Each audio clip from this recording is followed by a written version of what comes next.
Have you ever imagined dying and hearing from Jesus? You're worshiping the most dangerous idol in history? That's exactly what happened to an American doctor who was dead for 11 minutes and returned with a revelation that's shocking the world. 93% of Christians are trapped in this hidden sin. Stay until the end because what you're about to hear could change your eternity. Like, subscribe to the channel, and write in the comments the city you're watching from to increase the reach of this message. My name is Dr. Michael Turner. I'm 39 years old. I'm a cardiologist in Dallas, Texas. Christian since age 12, baptized at 13, involved in Christian medical ministry, preacher at health and faith conferences in the USA, columnist for Christian Health Today, married to Angela, father of the little girl, his crew 6 years old. On the outside, I was the model of what the church calls a man of God. On the inside, I believed I was 100% right with the Lord, until the day May 15, 2025, when my heart stopped for 11 minutes. And in that time, Jesus showed me that I was a condemned idolater. It was an ordinary morning. I was operating on a patient in a cardiac emergency. Suddenly, I felt an incredible heat rise up the back of my neck. My heartbeat accelerated. I didn't understand. My vision went black. I tried to call for help, but my mouth closed. My body collapsed right there, in front of the entire team, in the middle of the operating room. The monitors beeped frantically. Then, only the long, continuous sound of death. By 11 minutes, technically, dead summer. But what I saw in that interval was much more real than this life. And what I discovered shattered everything I thought I knew about being a Christian. The transition was immediate. One moment, I saw surgical lights. The next, I was floating above my own body. But before I could think, a colossal force pulled me somewhere else. Absolute darkness. It wasn't a tunnel. It was a field of spiritual judgment. And there he was, Jesus. But not the Jesus of the pictures, not the gentle lamb. He was pure and holy incandescent glory, with eyes like liquid flames and a voice that split dimensions. I could barely stand before him. He said my name, but when he said Michael, it was as if every second of my existence was thrown back at me. Everything was exposed. Every thought, every click, every second of screen time. He held what seemed to be my own cell phone, but not physical. It was the spiritual mirror of my digital life, and what emanated from him was as dark and pulsating as hell itself. You want to know, Michael, why 93% of those who call themselves mine are going to hell, he said, with a tone of sadness that pierced my soul. I trembled. I couldn't answer. Because they love this. He held up the spiritual mirror of my digital life, and there began the vision that would change everything. What Jesus showed me next was worse than any horror movie. Not for blood, not for monsters, but because it was the raw spiritual truth, and I was to blame. We were in a place that looked like some kind of celestial audit room. There were no walls, just bright light and floating geometric shapes, as if time and space were being unpacked into eternal data. Jesus approached an ethereal panel, and, with a gesture, my whole life unfolded before me, in numbers. It was like a spiritual extract, but not of money. It was of time. Total lifespan to date, 14,835 days. Time in real spiritual activities, 31 days. Time with your daughter, 92 days. Time with his wife, 104 days. Screen time, 3,612 days. I couldn't contain my scream. This can't be right. I pray. I read the Bible. Jesus looked at me like a father looks at his son who lies to himself. You prayed while your coffee brewed. You read while scrolling through notifications. Your heart was never with me, Michael. You convinced yourself that religion was about relationships. But the worst was yet to come. He touched another point on the panel, and then an interactive timeline appeared showing my days, hour by hour, minute by minute, like an EKG line, but spiritual. Look at your last Sunday, he said. The graph revealed 1 hour of online worship while answering emails, 3 hours of Christian YouTube, but only motivational clips, 5 hours of NFL, 2 hours on Xbox, 1 hour on TikTok to relax, 0 minutes of genuine prayer, 0 minutes of communion with your family, 0 minutes listening to my voice. And yet you believe you put me first? Jesus asked. I didn't know what to say, because he wasn't accusing me in anger. He was showing me what I always knew but pretended not to see. Modern idolatry, he declared, is not made of statues. It is made of pixels, of distractions, of little moments stolen from mine in the name of entertainment. But it's just to relax. I tried to mumble, my eyes filling with tears. Then he spoke firmly. What steals your time rules your heart. What rules your heart decides your destiny. And your heart is on the screens. It was at that moment that the scenario changed. And what I saw next made me wish too had never touched a cell phone in my entire life. In the blink of an eye, the ground beneath my feet disappeared. Suddenly, I was inside my own house, but not as I knew it. It was a spiritual version of my living room, kitchen, bedrooms. Everything was the same, but at the same time, frighteningly different. In place of the living room's television, there was an altar, a real altar made of black stone and with candles that never went out, exhaling suffocating smoke. The sofa was arranged like the benches in a temple. The coffee table was like a sacrificial platform. And every time memories of my family watching TV shows there surfaced, the altar glowed brighter. In my office, where my PC gamer, there was another altar, this time covered in screens that moved on their own, projecting images from games, notifications, and social media. Every click I'd made over the years appeared there like embers thrown onto the altar's fire. Jesus spoke behind me, with pain in his voice. You thought you worshipped me, but you raised altars to other gods, and taught his family to do the same. I felt my legs weaken. No, it can't be. I never wanted this. I just wanted to relax. I just wanted to distract myself for a bit. He interrupted me. You call it distraction. In heaven, we call it deviant worship. Each hour in front of these screens was an incense offered to an idol, and these idols are devouring your generation. The vision moved and took me to my daughter's room. Leah, just 6 years old. In place of her childhood tablet, there was another altar, small but active, releasing shadows that climbed the walls like snakes. Every innocent cartoon, every YouTube Kids video she endlessly consumed, fed that darkness. I fell to my knees, crying, "Sir, I didn't know. I thought it was normal. It's just children's entertainment." He answered me with words that tore at my soul. "Michael, didn't you know? How many times have you felt empty after binge-watching series? How many times have you regretted wasting hours playing games only to come back the next day? How many times have you heard my soft voice asking, 'Come pray,' and you replied, 'Later'? You knew. You always knew, but you chose to ignore it." The weight of those words crushed me, and before he could speak, the atmosphere changed again. Now we were in a Sunday service at my own church. The choir sang. The congregation raised their hands. It seemed powerful, but with my spiritual eyes opened, I saw what was really happening. Half of the people were there in body, but their souls were still connected to the screens. I saw teenagers in the background, taking notes on their phones, but actually swiping on TikTok.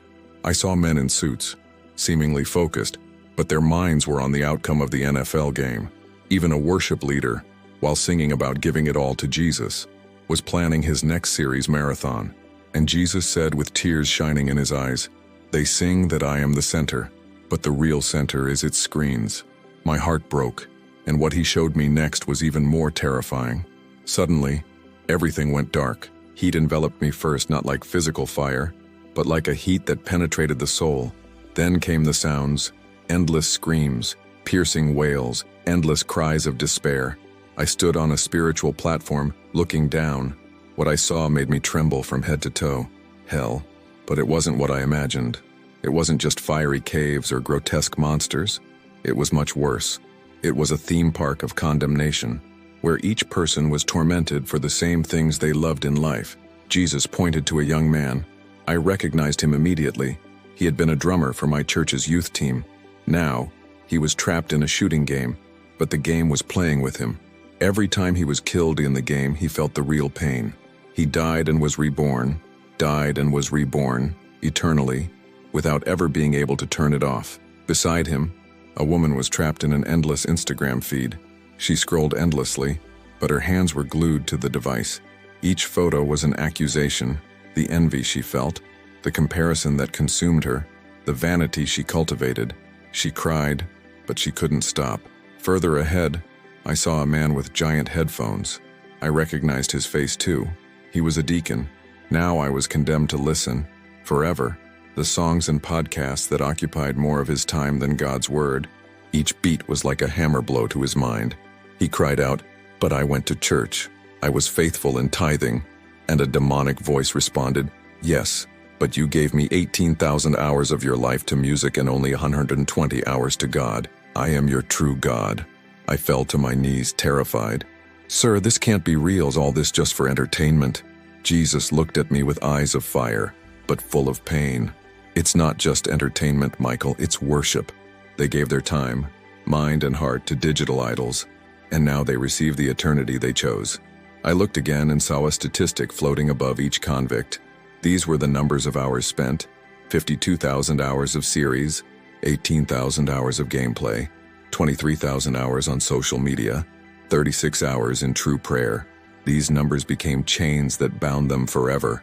My spiritual body trembled uncontrollably. I knew what was coming next. Jesus was about to show me my own destiny. I tried to tear my eyes away from the inferno, but I couldn't. It was as if a force forced me to look at each face. And then, out of nowhere, a screen opened before me. It wasn't just any screen. It was Themey screen. It was the sum total of everything I had done in life, every hour recorded, every click accounted for, every choice exposed. Jesus stretched out his hand, and suddenly, a panel of giant numbers appeared above me. Michael Turner, 39 years old, hours in true prayer, 214 hours of reading the Bible carefully, 387 hours preaching and helping in ministries, 203 hours in digital entertainment, 41.762. I felt like I'd been punched in the gut. Shame consumed me. I, a respected Christian doctor, a man the church admired, was, in reality, a slave to the same idol that condemned millions. But Lord, I pleaded desperately, I've healed people. I've saved lives. I've spoken about you at medical conferences. Don't you tell me any of this. His answer was like fire. You convinced yourself that good works would make up for a divided heart. But I don't want percentages, Michael. I want all. And you gave me the leftovers while you delivered your passion to the screen. At that moment, he showed something even worse. My wife, my daughter, our home, lives connected to me, all swept along by the same digital flow I had normalized. Every time I picked up my phone instead of playing with Leah, every time Angela wanted to talk and I said, just one more episode, every time I chose games over family discipleship, I was teaching them who the true God of the home was. Jesus then spoke with a voice of thunder.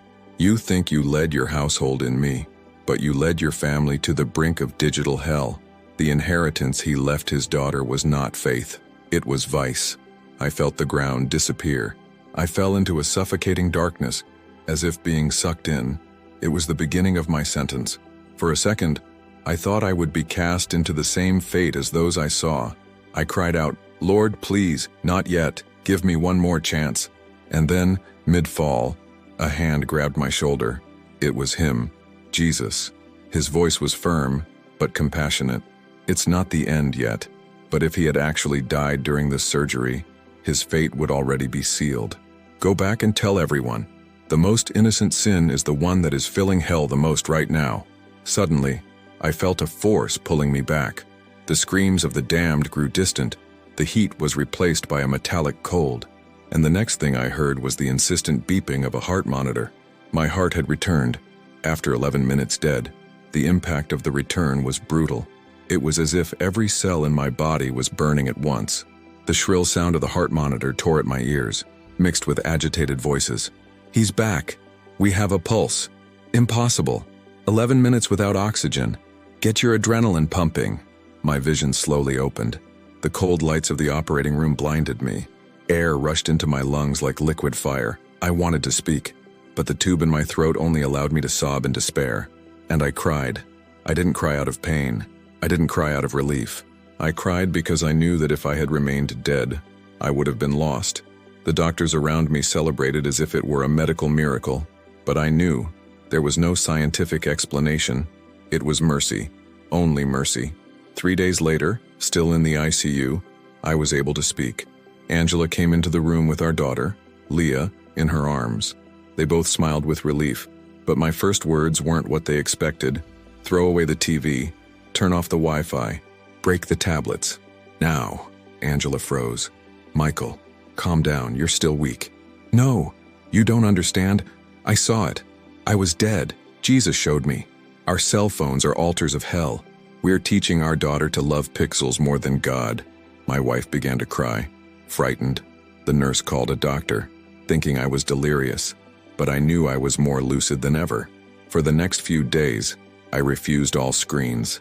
No cell phones, no television, no digital music. I asked only for a Bible, and for the first time in years, when I opened those pages, I felt the gentle voice of God that I had ignored for so long. On the fourth day, Angela returned alone. Her eyes were red. Michael, our daughter, said to me last night, "Mommy, you love your phone more than I do because you always look at it when I want to play." I instantly fell to my knees. It's true. I've made the screen my refuge. We hugged and cried together. For the first time in years, without distractions, just us and God, but something still weighed on me. The mission Jesus had given me. Go back and tell everyone. The sin that seems most innocent is what is filling hell the most right now. I knew I couldn't keep this to myself, but before I shared it, Jesus would show me something that would change everything.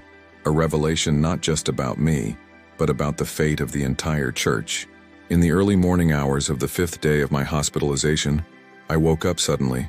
The room was dark, only the beeping of the monitor filling the silence. But then something happened. The same presence that pulled me out of hell filled the room again. It wasn't a complete vision like before. It was as if the atmosphere had been torn apart, and I was transported to a parallel dimension. And there he was, Jesus. In a firm voice, he said, "Michael, you have seen your judgment. Now you will see the fate of millions." Something appeared before me that looked like a spiritual map of the United States. Each point of light represented Christians. Thousands shone, but every few seconds, some went out. Each time someone died. And then came the revelation that made me freeze inside.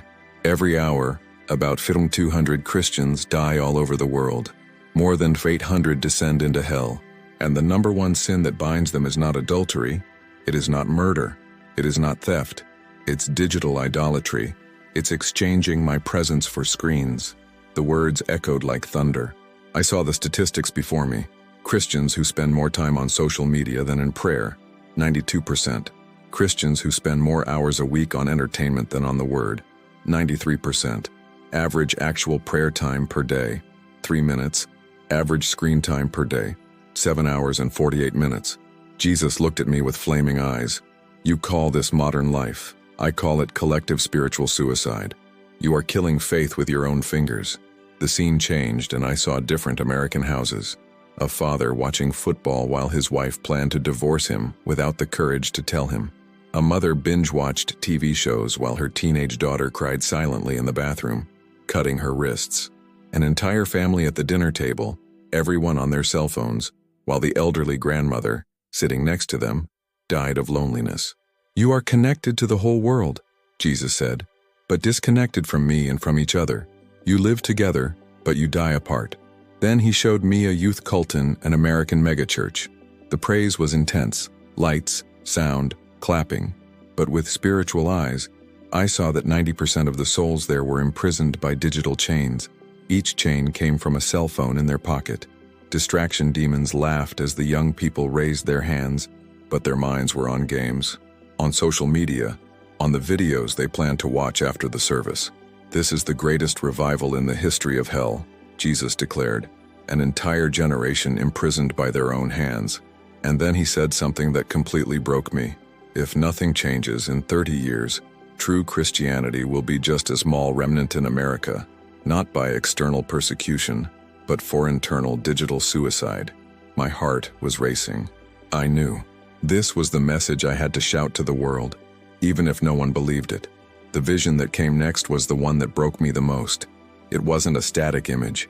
It was voices, thousands of them, each carrying a story I knew, loved, and had neglected.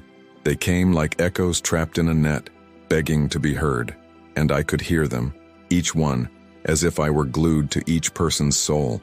First came the voice of a teenager I recognized by his tone. He was the son of a couple from our church. When alive, he was funny, talented, always with a smile on his face. In the vision, his voice was distorted, stuck in a loop. Just one more level, just one more level, just one more level. And then the sound changed to crying, because each level trapped him deeper in a labyrinth of images and rewards that were now chains. He no longer knew how to pray. His prayer was asking for live streams, skins, notifications. In the spirit world, each notification he chased created a small blade that cut him from within. Then came a woman I knew well, a cell leader, an intercessor. Her voice said, angry and desperate, I preached about holiness. I fasted. I counseled. Yet behind the words came a strange sound, like the scrolling of an endless feed. She was trapped in a reel of posts, memes, and series that manipulated her gaze, turning advice into gossip, faith into opinion, compassion into comparison. Every image she had liked out of envy turned into chains that pulled her soul downward. I also heard the voice of an elderly man, a deacon, whom I called brother, who repeated lamentably, I used to read the Bible and before. Now he was chained to a screen that projected his memories like advertisements, distorting every good memory into guilt. He found himself unable to reconnect with God because the habit of exchanging prayer for entertainment had eroded his spiritual sensitivity. And then came the children's voices, small, thin voices, begging for attention. Look at me, Daddy, play with me, Mommy. In life, they were called to the table and pushed toward the iPad. In spiritual death, they were shadows knocking on a glass wall, seeing their parents present but unreachable. I saw a little girl clapping in an empty room while on the other side her father watched a game in which he was the hero, a virtual hero who had stolen the role of the real father. What hurt me most was realizing that all these voices formed a chorus that wasn't asking for punishment. They were asking for presence. You were here with me for 3 minutes, and for 3 hours you were there, the voices said in unison, and this repetition cut into the soul like cold blades. There was no hatred, just a desperate plea. You could have chosen me. Jesus let me hear a phrase that echoed like a sentence and a plea at the same time. Every second you give to an idol is a second you deny my heart, and those seconds add up to eternity. Then he allowed me to look closely at what those voices were causing. They weren't just individual arrests. They were networks that intertwined. A child trapped by hours of videos taught another child to escape to screens. A distracted father taught his daughter to seek acceptance in likes. A church with a full service and empty hearts multiplied this pattern for generations. Before everything dissolved into a deafening noise, I saw the last thing, a panel with familiar faces, neighbors, friends, council members, and, above each face, the time spent in digital worship. The hours glowed like the digits of a macabre clock, and a countdown came with them. Relentless. Choices, consequences, eternity. The sound cut off. I felt the tug again, the ice that pulls the soul back. But those voices stayed with me, not as a memory, but as a living accusation. They asked me for one thing only, to tell. They didn't ask me to judge. They asked me, Tone's paper bag. Before I could process the voices, the scenery changed again, as if I were flipping channels on a spiritual television. We were transported to a place I had no name for. It felt like an endless file, shelves of light that stretched as far as the eye could see. But there was no dust or paper. They were life tokens, each glowing with different colors depending on the choices the person had made. Jesus led me to a shelf and pointed to a card with my name on it. As I touched it, a flood of memories began to flow. The first childhood services, the facet of my calling, the hospital shifts, the sermons I preached, and, in between, every minute I had traded for a screen. The chips didn't lie. They were honest commodities. They showed exactly where I'd invested my life. Then he did something that froze me. He opened a file for a woman I knew, a local pastor, recognized, adored by the community. At the top of the file shone a word I never would have imagined seeing associated with someone like that. Distraction below, he listed, in cold, unassailable numbers, entire years devoted to soap operas, hours lost in TV series, nights when his cell phone was the first and last object in his hands, and there was the result. Small cracks in faith, wide open spiritual doors, seeds of doubt planted by influencers and the world's scripts. Jesus didn't just show individual cards. He opened a large section, labeled with letters that looked like blood and light combined. Legacies. Entire families were there, and the tokens interconnected like chains. I saw entire generations lulled by the same habits. Grandparents who spent afternoons watching soap operas. Parents who taught their children to binge watch. Children who taught their grandchildren to seek validation in likes. It was an ecosystem of deviant, self-feeding adoration that reproduced like a plague. Every choice creates a spiritual signature, Jesus said, and these signatures make up the book that each soul will take to court. He stated it with a simplicity that pained me. These weren't big bets nor spectacular crimes. They were small daily deliveries. One more episode, one late night, just 5 more minutes before opening the Bible, which, added together, formed the song that a life came to adore. He then showed me a special card, and unlike any other, it had no name. It was open, empty, and within it was a space that pulsed as if waiting to be filled. "This is the place of grace," Jesus said. "There is always a space that can be filled until the last second, but many close the door before discovering it."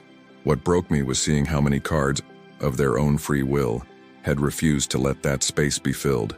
I saw familiar faces: teachers, bus drivers, youth leaders, devout grandmothers.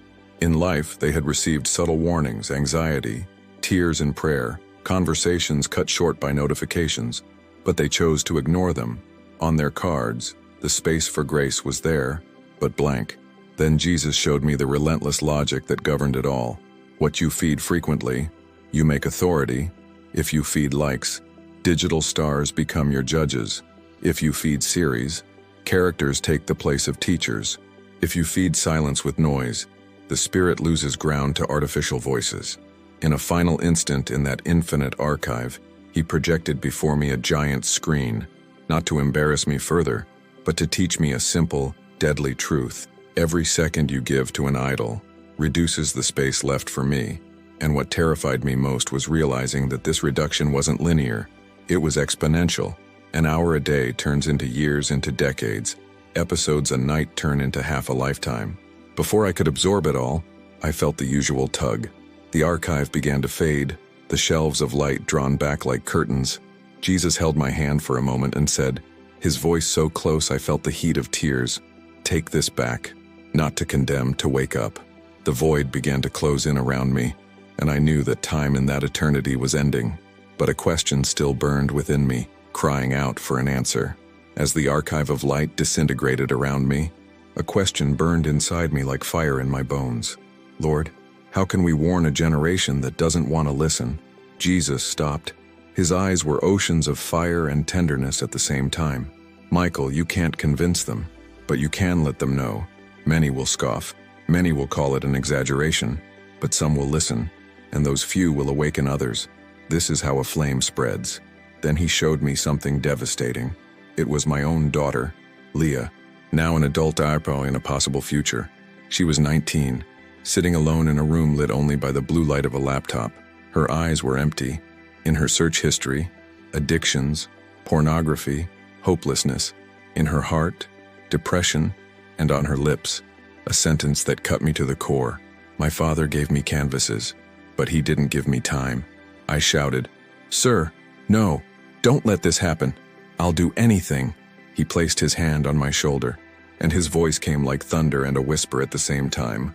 "Then go back, tear down the altars, break the idols, teach your family to choose me again, and tell the world, the sin that seems most innocent is what is filling hell the most right now." I felt a force pulling me violently. I saw flashes, my daughter crying beside me in the hospital, my wife holding my hand, the doctors in disbelief at my return, the sound of screams from hell mixed with the beeping of the heart monitor, until, suddenly, I opened my eyes and returned to reality. My lungs burned. My body trembled. Tears streamed down my face like waterfalls. I was alive, but I wasn't the same man. That night, still in the hospital, I called Angela and Leah. I bluntly said, "From today on, our home will no longer have digital altars. We will exchange screens for the presence of God." Angela looked at me with tears. Leah, confused, just hugged me, but deep down, I knew this was the mission that would determine my family's eternity. And that's why I'm telling you now. without softening, without sugarcoating. I died for 11 minutes. I saw Jesus. I saw the hell of entertainment. I saw that 93% of Christians are being lost because of a sin they call normal.